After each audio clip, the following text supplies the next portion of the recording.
तो ठीक है, हम क्लास शुरू कर रहे हैं अपनी। तो इसके अंदर जो हम आपके जो जैसे आपको पता ही है कि बोर्ड के अकॉर्डिंग जो आपका फिजिक्स का जो सब्जेक्ट है इसके अंदर 10 यूनिट हैं और इस 10 यूनिट को आगे 17 चैप्टर के अंदर विभाजित किया गया है। तो मैं स्टेप बाय स्टेप ही आपको यूनिट सारी पढ़ाऊंगा। ऐसा नहीं है कि पहले यूनिट फिर 10-20 यूनिट 5वीं यूनिट 10वीं यूनिट। अभी शुरू के अंदर जो बेसिक हमारे जो है चैप्टर वो हम शुरू करेंगे। तो जो पहली यूनिट है वो आपकी है स्थिर वैद्युत की, इलेक्ट्रोस्टैटिक्स। क्योंकि आपको पता है लाल रंग की जो होती है आवृत्ति अधिक होती है, तो मैंने लाल पेन को यूज करने की कोशिश करी है ताकि आपको ज्यादा दिखे। अगर किसी को नहीं दिख रहा, छोटा दिख रहा है, तो वो आप इसमें मैसेज डालें।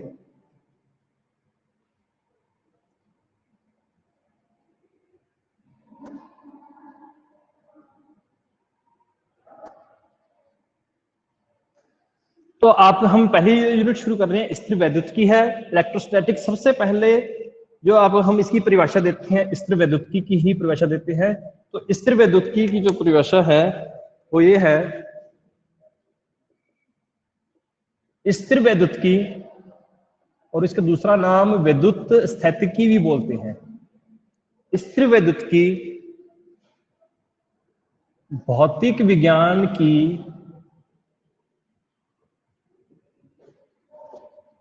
वह शाखा है जिसमें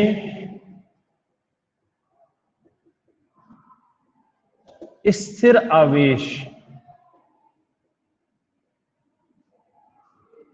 की स्थिति तथा व्यवहार का अध्ययन किया जाता है। व्यवहार का अध्ययन किया जाता है, आवेश की स्थिति। तो जो आपका स्थिर वैद्युतिकी शब्द है, तो स्थिर रहेगा इसके अंदर, स्थिर प्लस वैद्युतिकी इलेक्ट्रिसिटी, ये शब्द आया आपका इलेक्ट्रॉन से, और इलेक्ट्रॉन का मतलब है आवेश। तो आपका जो मेन चीज है स्थिर आवेश। तो इलेक्ट्रोस्टैटिक के अंदर हम जो पढ़ेंगे वो स्थिर आवेश ही पढ़ेंगे। स्थिर आवेश की स्थिति होगी और व्यवहार के अंदर जो चीज आ जाती है उसके द्वारा उत्पन्न विद्युत बल, उसके द्वारा उत्पन्न विद्युत क्षेत्र, उसके द्वारा उत्पन्न आपका जो विद्युत विभव होता है या विद्युत धारिता के अंदर उसका संग्रहण किस प्रकार से होता है, तो ये सारे उसके व्यवहार हम उसके अंदर पढ़ेंगे। तो आपकी जो इलेक्ट्रोस्टैटिक्स है, जो स्थिर विद्युत की यूनिट है, इसको 4 भागों में विभाजित किया गया है। 4 भागों में विभाजित किया गया है। पहला जो है वो है आपका विद्युत आवेश। वैद्युत आवेश है। जो दूसरा आपका है वो आपका है गाउस के नियम तथा अनुप्रयोग।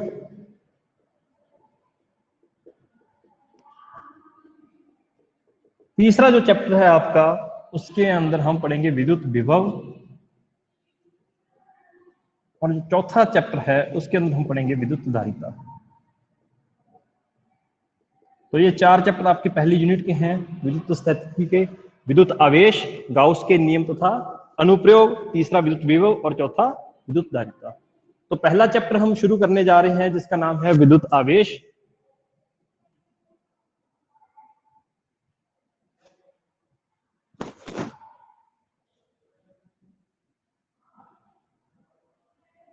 विद्युत आवेश तथा क्षेत्र, इलेक्ट्रिक चार्ज एंड फील्ड।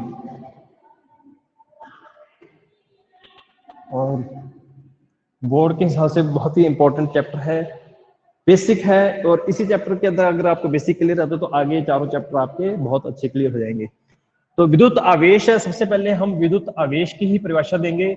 जैसे मैंने अभी आपको बताया है कि जो आवेश है, आवेश जो शब्द है, आवेश शब्द की जो उत्पत्ति हुई है वो ग्रीक शब्द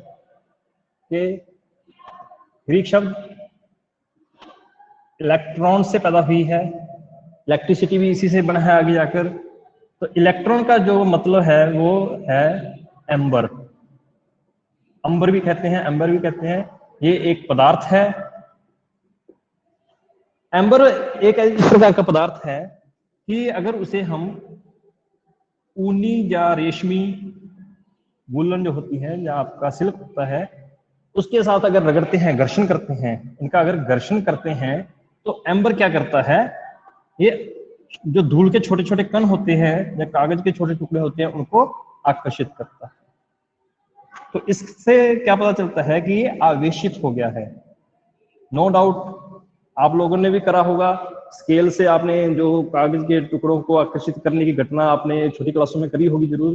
तो उसके अंदर जो आपका जो लॉजिक होता है वो विद्युत आवेश का ही होता है। तो यहाँ पे जो विद्युत आवेश है, तो विद्युत आवेश का जो आपका कहते हैं जो खोज है, जो खोज का जो श्रेय जाता है वो थैलस नाम के व्यक्ति को जाता है। थैलस नाम का व्यक्ति से जाता है। इसका जो नामकरण है आवेश का या चार्ज का जो नामकरण है, जो नाम इसे दिया है वो आपके दिया है बेंजामिन फ्रैंकलिन। बेंजामिन फ्रैंकलिन को दिया है। ठीक है बच्चों। तो इसके अंदर जो विद्युत आवेश की जो खोज करी है वो थैलस ने करी है, जो इसका नामकरण किया है वो बेंजामिन फ्रैंकलिन ने किया है। अब इसकी परिभाषा हम देखते हैं। आवेश की अगर परिभाषा देखें तो मैंने आपको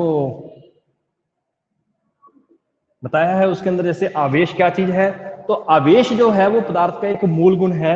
अब लिख सकते हैं आवेश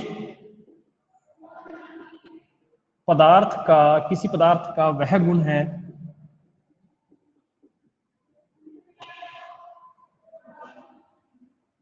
जो अन्य पदार्थों पर, थोड़ा इधर लिखो। इस साइड आपको दिख रहा है? ठीक है, पदार्थ ठीक है, ठीक है, ठीक है। आवेश पदार्थ का वह गुण है,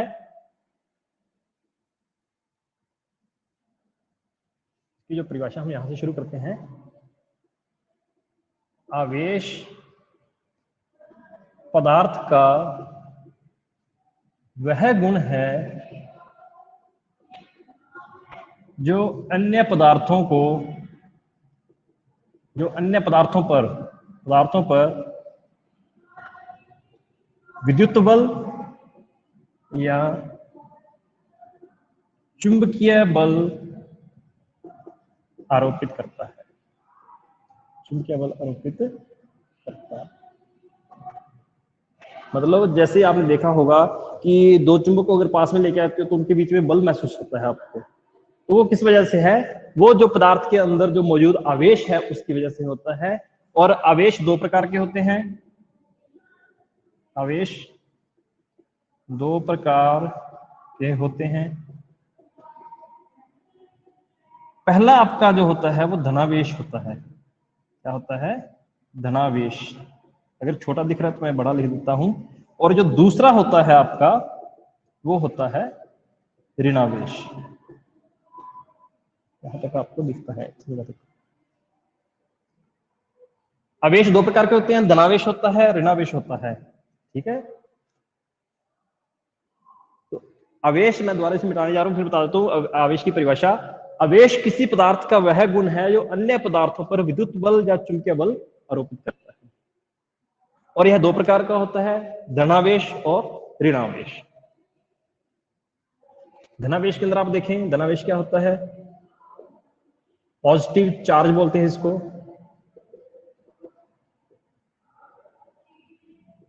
पॉजिटिव चार्ज बोलते हैं।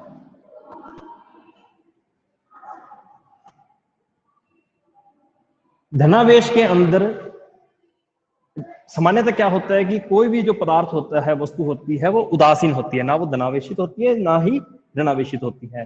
परंतु यदि किसी पदार्थ में से कुछ इलेक्ट्रॉनों को ले लें, क्योंकि आपको पता है कि इलेक्ट्रॉन का जो आवेश होता है वो ऋणात्मक होता है, और इलेक्ट्रॉन अगर किसी में से अगर आप ऋणात्मकता निकाल देते हैं, नेगेटिविटी कम कर देते हैं, तो पॉजिटिविटी आ जाती है। तो यहाँ पर जो आपके दिमाग में रहेगा कि जो धनावेशित होता है, प्लस निशान होता है, तो हमारे माइंड में ये होता है कि जो प्लस होता है उसमें अधिकता होती है, जनरली हम यही समझते हैं कि जो प्लस का निशान होता है उसका मतलब ये होता है अधिकता, परंतु यहाँ पर धनावेश का जो मतलब होता है इसके अंदर से इलेक्ट्रॉनों की कमी। तो आप कहते लिख सकते हैं किसी पदार्थ में इलेक्ट्रॉनों की कमी को दर्शाता है। यहां आप ये लिख सकते हैं यदि किसी वस्तु किसी पदार्थ में से या किसी उदासीन पदार्थ में से कुछ इलेक्ट्रॉनों का ह्रास हो जाता है या उसमें से इलेक्ट्रॉन निकाल दिए जाते हैं तो वो धनावेशित हो जाती है। इसी प्रकार से दूसरा आ जाता है आपका ऋणावेश। ऋणावेश नेगेटिव चार्ज, तो इसके अंदर जस्ट उसका रिवर्स हो जाएगा। कोई मुझे बताएगा बच्चों कि हम नेगेटिव चार्ज किसे कहते हैं? तो माइक ऑन करके बताएं मुझे। इलेक्ट्रॉन की अधिकता हो जाए। शाबाश, वेरी गुड, इलेक्ट्रॉनों की अधिकता हो जाती है इसके अंदर। तो किसी पदार्थ के अंदर यदि 2-3 परिभाषाएं बना सकते हैं अपनी तरफ से भी, इलेक्ट्रॉन की अधिकता, सिंपल ये है इसका कंसेप्ट। अगर परिभाषा बताइए तो आप सिंपल ये कह सकते हैं यदि कोई पदार्थ इलेक्ट्रॉनों का अवशोषण कर लेता है, या फिर दूसरी परिभाषा यदि किसी पदार्थ के अंदर इलेक्ट्रॉनों की अधिकता हो जाती है या आधिक्य हो जाता है तो उसे हम क्या कहते हैं? ऋणावेश पदार्थ कहते हैं। क्लियर है ये चीज? तो अब हम इसके अंदर जो नेक्स्ट टॉपिक है, आपको पॉजिटिव चार्ज और नेगेटिव चार्ज का ध्यान में रहे। इसके अंदर कमी होती है और उसके अंदर आपकी अधिकता होती है। अगला जो आता है विद्युत आवेश की व्याख्या के लिए प्रयोग किए गए कुछ विद्युत आवेश की व्याख्या के प्रयोग, थॉमसन ने ये प्रयोग किए थे। तो इसके अंदर जो प्रयोग पहला है, यहां पर हमारा कल फोन बंद हो गया था तो आपको समझ में नहीं आ पाया था, इससे पहले का तो मैंने सारा बता दिया था आपको। तो प्रयोग जो प्रथम प्रयोग किया था इसके अंदर क्या था कि कांच की छड़ें थी, कांच की छड़ें प्लस क्या था? रेशमी कपड़ा, ऊनी या रेशमी कपड़ा। तो इसके अंदर क्या था, मैं आपको कंसेप्ट बता रहा हूं। इसके अंदर यदि, क्योंकि जो स्टडी मटेरियल में मैं आपको नोट्स अवेलेबल करवा दूंगा इसके, कि यदि कांच की छड़ें, यदि दो कांच की छड़ों को किसी भी ऊनी या रेशमी कपड़े पर रगड़ते हैं और रगड़ने के बाद में दोनों छड़ों को स्वतंत्रता पूर्वक एक दूसरे के निकट लटकाते हैं,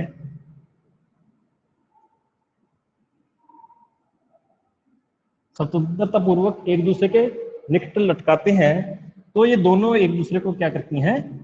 प्रतिकर्षित करती। प्रतिकर्षित, प्रतिकर्षित मतलब एक दूसरे को दूर धकेलती हैं।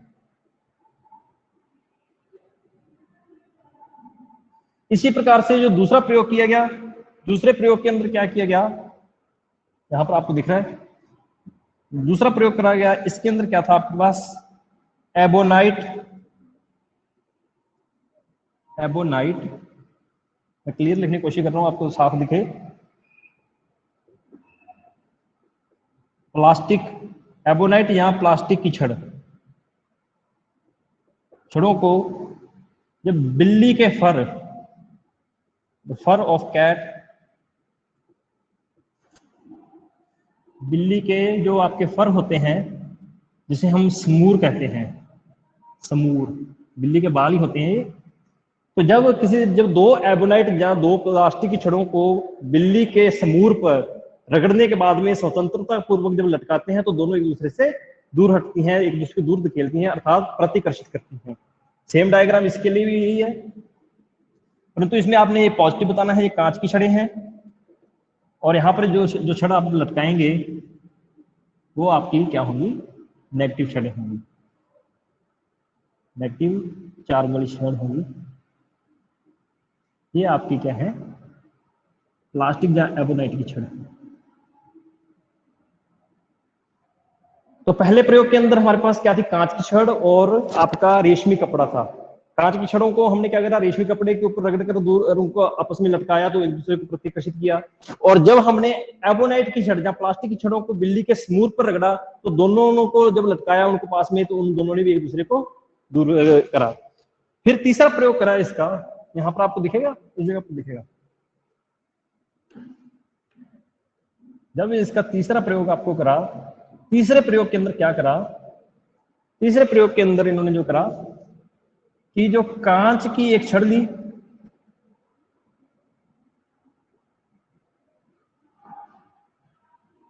और जो दूसरी थी वो आपकी, ये आपकी कांच की छड़ है और ये आपकी प्लास्टिक की छड़ है। ठीक है, डायग्राम के अंदर आपको दिख रहा है। तो जब इन दोनों को, जो कांच की छड़ है उसे सेम पहला जो प्रयोग है उसका हिस्सा है ये, उसमें से एक दो छड़े हैं, इसमें से एक छड़ आपकी कांच की छड़ है, दूसरी प्लास्टिक की छड़ है। कांच की छड़ को हमने रेशमी कपड़े पर रगड़ा और जो आपकी प्लास्टिक की छड़ है इसे हमने बिल्ली के समूर पर रगड़ा। जैसे ही बिल्ली के समूर पर रगड़कर इनको हमने क्या करा, दोनों को निकट एक दूसरे की स्वतंत्रता पूर्वक लटकाया रेशमी धागे से बांधकर। तो इन दोनों इनमें हमने प्रेक्षित किया कि दोनों एक दूसरे को क्या कर रही है, आकर्षित कर रही है। तो तीनों प्रैक्टिकल एक बार मैं दोबारा बता रहा हूँ, फिर इसका निष्कर्ष आपको बताता हूँ। पहले के अंदर उन्होंने क्या करा, कांच की छड़ व रेशमी कपड़े को आपस में रगड़कर जब उनकी दो कांच की छड़ों को पास में रखा तो दोनों ने एक दूसरे को प्रतिकर्षित किया। दूसरे प्रयोग के अंदर भी यही हुआ कि एबोनाइट की छड़ों को और जब प्लास्टिक की छड़ों को बिल्ली के समूर पर, बिल्ली के बालों पर रगड़कर जब उन्हें स्वतंत्रता पूर्व लटकाया तो उन दोनों ने भी एक दूसरे को प्रतिकर्षित किया। तीसरे प्रयोग के अंदर जब कांच की छड़ को रेशमी कपड़े के साथ रगड़कर और जो प्लास्टिक की छड़ है जो उसे हमने बिल्ली के समूर से रगड़कर जब दोनों को स्वतंत्रता पूर्वक लटकाया तो दोनों ने एक दूसरे को आकर्षित किया। इसमें रिवर्स भी आप लोग देख सकते हो कि जो कांच की छड़ है वो बिल्ली के समूर को आकर्षित कर रही है, तो और जो रेशमी कपड़ा है वो एबोनाइट की छड़ को आकर्षित कर रहा है। ये भी उन्होंने प्रयोग करके देखा। तो यहां से पता चल गया कि जो कांच की छड़ और जो एबोनाइट की छड़ है इन दोनों पर जो आवेश है वो विपरीत है, और जो आपका बिल्ली का समूर और जो एबोनाइट की छड़ है ये भी एक दूसरे को आकर्षित कर रही है। तो इसका मतलब दोनों पर इन पर भी विपरीत है। तो इसमें निष्कर्ष यह निकाला कि यदि जो दो समान आवेश होते हैं, यदि दो वस्तु हैं जिन पर समान आवेश की जो वस्तुएं हैं वो एक दूसरे को प्रतिकर्षित करती हैं, और जो आपकी वस्तुएं हैं अलग अलग विपरीत प्रकृति के आवेश हैं वो एक दूसरे को आकर्षित करते हैं। ठीक है, तो इस पे यही निष्कर्ष निकाला मेन तो इसके अंदर। तो यहाँ पर वस्तु ना कहकर सीधा ही सिंपल हम कह सकते हैं जो निष्कर्ष है इस प्रयोग का, जो निष्कर्ष है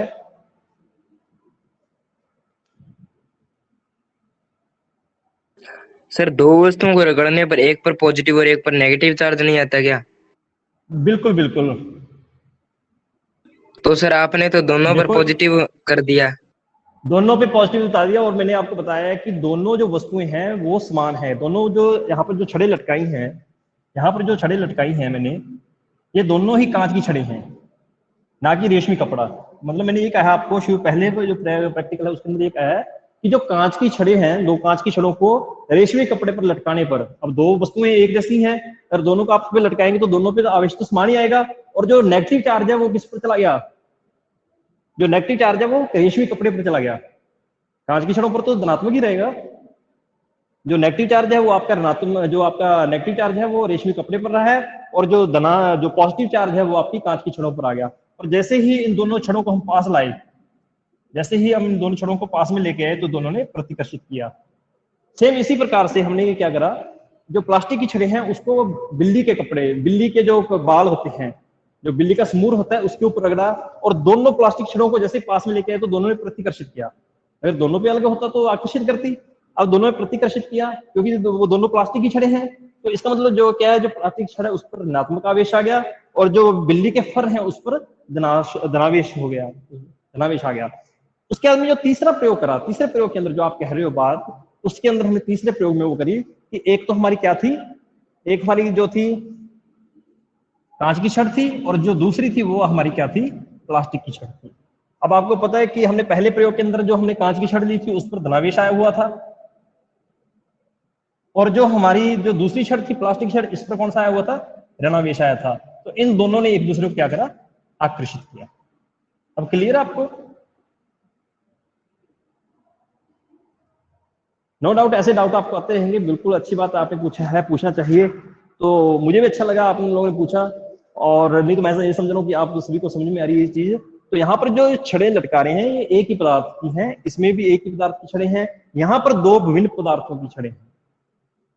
तो अर्थात इसके अंदर हमें पता है कि जब हम दो वस्तुओं का घर्षण करते हैं तो उनके अंदर इलेक्ट्रॉन आवेशों का आदान प्रदान होता है, जिसके कारण वो क्या हो जाती हैं, धनावेशित और ऋणावेशित हो जाती है। जिस वस्तु में से इलेक्ट्रॉनों की कमी होती है वो आपकी धनावेशित हो जाती है, और जिस इलेक्ट्रॉनों की वृद्धि हो जाती है वो आपकी ऋणावेशित हो जाती है। क्लियर है?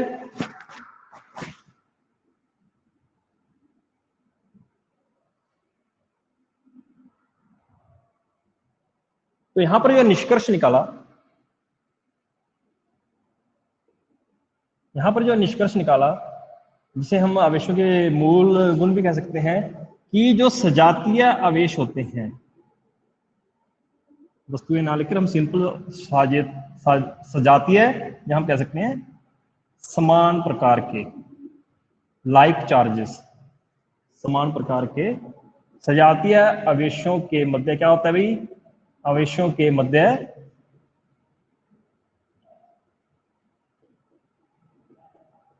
प्रतिकर्षण होता है।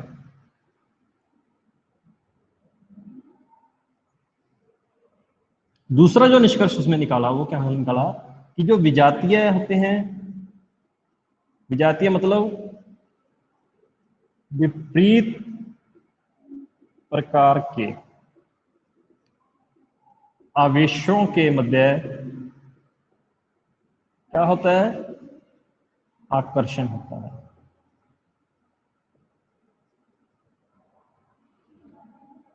इसके अंदर आप लिख सकते हैं पॉजिटिव पॉजिटिव, पॉजिटिव पॉजिटिव होता है और नेगेटिव नेगेटिव, ये एक दूसरे को प्रतिकर्षित करते हैं।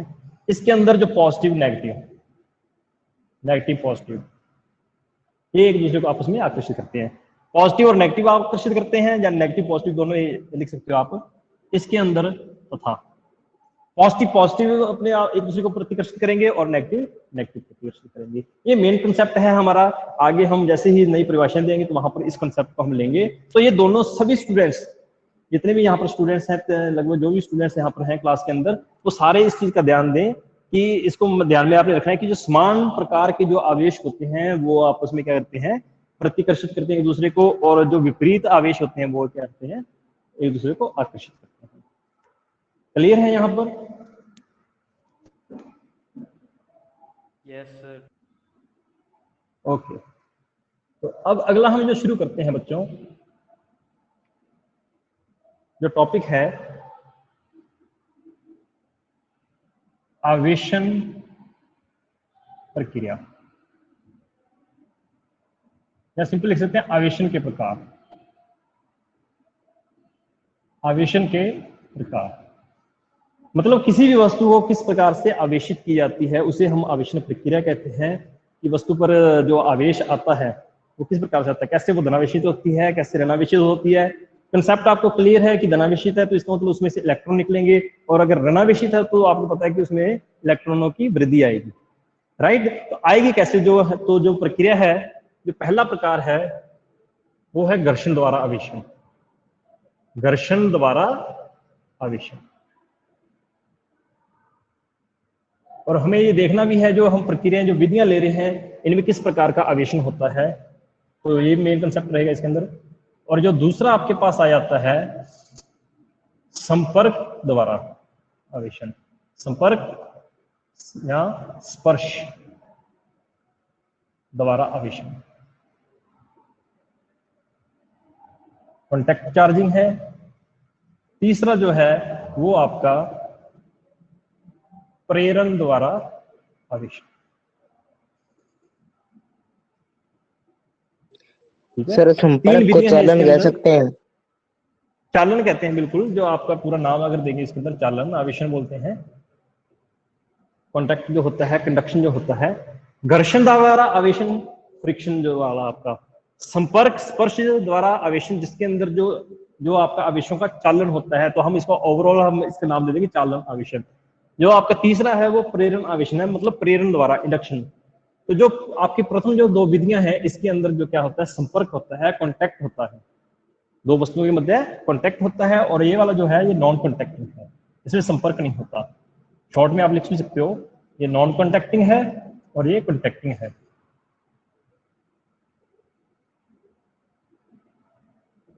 प्रथम जो दो विधियां हैं इसके अंदर दो वस्तुओं को संपर्क में लाया जाता है, और जो तीसरी विधि है इसमें हम उन्हें एक निश्चित दूरी पर रखते हैं। क्लियर है? तो यहाँ पर हमारे पास जो तीन विधियां हैं, पहली है घर्षण द्वारा, दूसरी आपकी चालन द्वारा, और जो तीसरी है उसमें प्रयत्न। तो मैं शुरू करने जा रहा हूं। जो पहला है आपका घर्षण द्वारा आवेश। तो इसके अंदर आप लिखेंगे जब दो वस्तुओं का परस्पर घर्षण किया जाता है, परस्पर घर्षण किया जाता है, तो उनमें समान परिमाण तथा विपरीत प्रकृति, ये मेन कंसेप्ट है इसके अंदर। ये आपने बताना है किस प्रकार का होता है उनमें आवेश, विपरीत प्रकृति का आवेश उत्पन्न होता है, आवेश उत्पन्न होता है। ठीक है? जब दो वस्तुओं को आपस में क्या करते हैं, आपस में एक दूसरे से रगड़ते हैं। सिंपली याद रखने के लिए, जब दो वस्तुओं को रगड़ते हैं तो इसके अंदर क्या जाता है, समान मात्रा में। अगर मैंने यहाँ पे 4 प्रश्न आए हैं तो 4 माइनस में होंगे। ठीक है? तो समान मात्रा, जब दो वस्तुओं को आपस में रगड़ा जाता है तो उनमें क्या हो जाता है कि एक वस्तु में से इलेक्ट्रॉनों की कमी हो जाती है, तो दूसरी वस्तु एक वस्तु से, पहली वाली वस्तु से इलेक्ट्रॉन ले लेती है। तो उस वस्तु के अंदर इलेक्ट्रॉनों की कमी हो जाती है, तो वो धनावेशित हो जाती है। और क्योंकि उतना ही आवेश दूसरी वस्तु ने उस वस्तु से लिया है, तो परिमाण दोनों में समान रहेगा, परंतु प्रकृति है वो विपरीत होगी। तो एक धनावेशित हो जाएगी और दूसरी ऋणावेशित हो जाएगी। क्लियर है कंसेप्ट? तो घर्षण द्वारा जो आवेशन है उसके अंदर वस्तुएं क्या हो जाती हैं, एक पॉजिटिव चार्ज हो जाती है और दूसरी नेगेटिव चार्ज हो जाती है, परंतु जो आवेश की मात्रा है वो समान रहती है। जो दूसरा आपका है चालन, लिख सकते हैं आप, संपर्क या स्पर्श द्वारा आवेशन।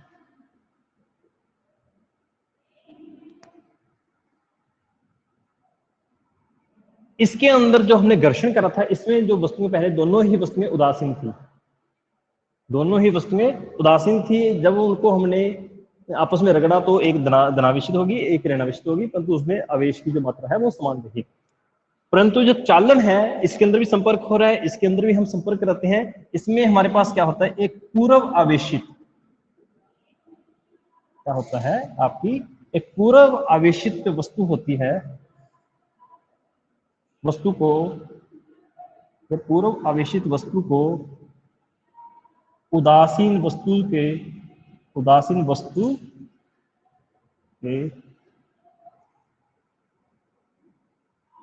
संपर्क में लाते हैं, उदासीन वस्तु के संपर्क में लाते हैं, तो इलेक्ट्रॉनों के चालन, इलेक्ट्रॉनों के चालन के कारण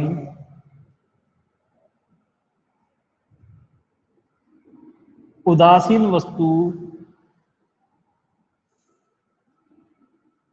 समान आवेश से आवेशित हो जाती है, हो जाती। मैं इसमें थोड़ी इंक डाल रहा हूँ, एक बार आप इसको देख लीजिए, रीड कीजिए। तो स्क्रीनशॉट लेना चाहता है स्क्रीनशॉट ले सकते हो आप इसका।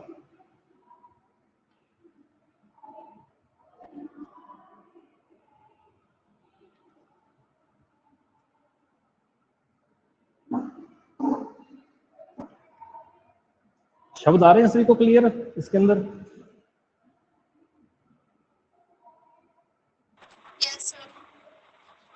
Okay, yes sir. हाँ, आज सही लग रहा है। कल तो मुझे बहुत उसका महसूस हुआ, पछतावा हुआ कि हमने 25-22 मिनट तो जो खराब कर दिए। आज सही है। तो इसके अंदर क्या होता है बच्चों, जो चालन जो संपर्क करते हैं, इसके अंदर अगर हमारे पास क्या है, ये पहले क्या है, एक उदासीन वस्तु है, उदासीन गोला ले सकते हैं हम, गोले के रूप में ही पढ़ेंगे। और यहाँ पर एक हमारे पास क्या है, धनावेशी छड़ है या कोई भी चीज लिख सकते हैं आप। ये आपकी क्या है, संपर्क से पूर्व है, संपर्क से पूर्व। ठीक है, जैसे ही हमने इसे आपके साथ संपर्क करवाया तो इस वस्तु पर भी जो आपका आवेश है वो क्या आ गया, धनावेशित हो गया। पहला जो एग्जांपल था उसके अंदर जब हम आपस में संपर्क में लाते हैं तो एक धनावेशित हो जाती है, एक ऋणावेशित हो जाती है, उसमें विपरीत प्रकृति हो जाती है। परंतु यहाँ पर जो हो रहा है, यहाँ पर जो आपका संपर्क होने से जो चालन की वजह से जो आवेशन हो रहा है वो क्या हो रहा है, समान प्रकृति का ही होगा। अगर आपकी ऋणावेशित छड़ होती, अगर आपकी ऋणावेशित छड़ होती तो आपकी ये वस्तु ऋणावेशित होती। क्लियर है कॉन्सेप्ट, ये मेन कॉन्सेप्ट है। उसके अंदर आप इसमें जो परिमाण होता है वो भी समान नहीं होता, असमान परिमाण होता है, और जो प्रकृति है वो समान रहती है। जो घर्षण है, घर्षण के अंदर परिमाण समान रहता है और प्रकृति विपरीत रहती है। क्लियर है। तो और जो इसके अंदर आपका क्या रहेगा, इसके अंदर आपके जो प्रकृति क्या है वो समान प्रकृति रहती है, परंतु जो परिमाण है वो असमान रहता है। क्लियर है। तीसरी जो विधि है उसका हम कल पूरा डिटेल से हम पढ़ेंगे, परंतु मैं आपको उसकी बता के जाता हूँ उसके बारे में थोड़ा सा, और आप कल इन चीजों को जरूर पढ़ना। ठीक है। बाकी जो प्रेरण विधि है वो आपको मैं कल ही करवाऊंगा, कल करवाता हूँ प्रेरण की। और अभी भी मैं आपको एक छोटा सा असाइनमेंट दे रहा हूँ, बिल्कुल आप जानते भी हैं, और आपने कल मुझे ये सबमिट करना है, चाहे आप मैं उसके अंदर असाइनमेंट बना दूंगा, उसमें सबमिट करना है, चाहे आप लिखकर उसके अंदर मुझे भेज सकते हो। आपने मुझे जो बताना है कि नाभिक के अंदर जो हमारा जो परमाणु होता है उसमें कौन कौन से कण होते हैं। जैसे मैं बताता हूँ, नाभिक और इलेक्ट्रॉन होते हैं, और नाभिक के अंदर न्यूट्रॉन और प्रोटॉन होते हैं। राइट। जो परमाणु होता है उसमें तीन चीजें होती हैं, आपका प्रोटॉन होता है, न्यूट्रॉन होता है, और एक इलेक्ट्रॉन होता है। ये कण होते हैं आपके, ये तीन चीज है, प्रोटॉन, न्यूट्रॉन और इलेक्ट्रॉन। तो कल आपने क्या इनके जो खोज करता है उनके नाम लिख के लेके आने हैं। मैं लिख देता हूं ऊपर, इसी प्रकार से आपने खोज करता, फिर इन पर इसका आवेश कितना होता है, प्रोटॉन पर आवेश कितना होता है, इलेक्ट्रॉन पर आवेश कितना होता है, न्यूट्रॉन पर आवेश कितना होता है, उनकी प्रकृति कौन सी होती है, धनावेशित होती है या ऋणावेशित होती है। बता देते हैं। और नहीं बेटे, आप सभी बताना मुझे, चलो पूछ लेता, पूछता हूं मैं, बारी बारी से पूछूंगा सभी से। ठीक है। और जो आपका क्या कहते हैं, जो परिमाण होता है इनका, जो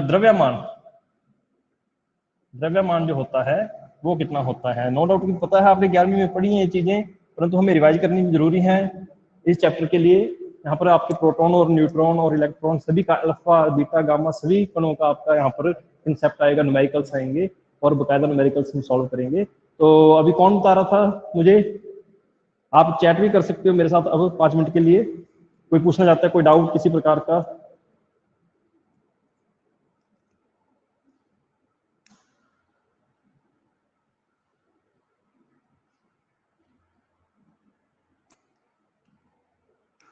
कौन बता रहा है मुझे, जो इसके बता रहे थे। सर प्रोटॉन के खोजकर्ता रदरफोर्ड। प्रोटॉन के खोजकर्ता रदरफोर्ड। बता कौन रहा है मुझे, ये आ रहा है नाम, डिस्प्ले हो रहा है। माइक ऑन करो बेटे, ये पता लगेगा।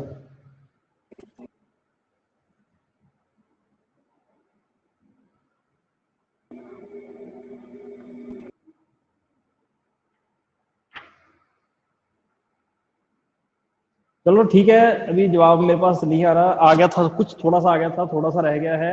और बिल्कुल आप इन चीज़ों को कल मुझे बताना, और हो सकता है इसको मैं आपके असाइनमेंट के रूप में वहाँ पर बना दूँ, तो आप वहाँ पर डिटेल फिल कर देना इनकी, हाँ कौन है। परंतु थोड़ा सा आवेश की जो टाइप करने में दिक्कत आई पावर्स वगैरह के अंदर। तो ठीक है, आज हम अपनी क्लास यहीं पर एंड करते हैं। बाकी हम कल शुरू करेंगे सेम टाइम पर। किसी प्रकार की कोई टेक्निकल दिक्कत हो या कोई कंसेप्ट आपको समझ में ना आया हो, कोई मिस हुआ हो, तो आप जरूर उस पर पूछना। और अगर आपको लगता है कोई चीज़ मिस हो गई है तो आप जो रिकॉर्डिंग अवेलेबल हो जाएगी वीडियो बंद होने के बाद में, क्लास एंड होने के बाद में, तो आप वीडियो को रिपीट करके देख सकते हैं। ठीक है, okay, thank you for attending, bye, मिलते हैं कल सेम टाइम पर।